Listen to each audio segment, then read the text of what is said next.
This is the Lone Crater YouTube. We hope this video helps. In this video, I will explain how to bleed Infiniti G35 coolant.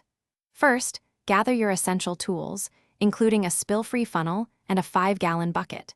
It is crucial to ensure your engine is completely cool before you begin this process to prevent burns. Always park your Infiniti G35 on a level surface to get the most accurate fluid level readings. This preparation ensures a safe and effective coolant bleed. Now, attach your spill-free funnel securely to the radiator neck, ensuring a tight seal. Carefully fill the funnel with your 50/50 coolant mixture, reaching the indicated fill line. Once filled, start your Infiniti G35's engine and let it idle. Make sure your heater is set to its highest temperature and fan speed. This helps open the heater core and circulate coolant throughout the system, beginning the bleed process. As the engine warms up, you will notice air bubbles rising through the coolant in the funnel. This is a normal part of the bleeding process.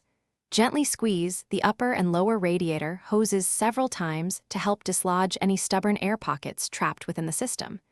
Continuously monitor the coolant level in the funnel, adding more 50/50 mixture as needed to keep it above the minimum line.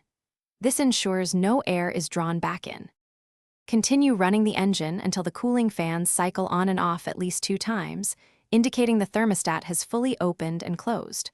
Once complete, carefully remove the spill-free funnel and securely replace your radiator cap. Allow the engine to cool completely, then recheck the coolant level in the overflow reservoir and top it off if necessary. For more great content and to check out the new Kindle Paperwhite, be sure to look for the link and other deals in the description below. Regular coolant bleeding maintains your engine's health. Thanks for watching. Consider subscribing if we helped you.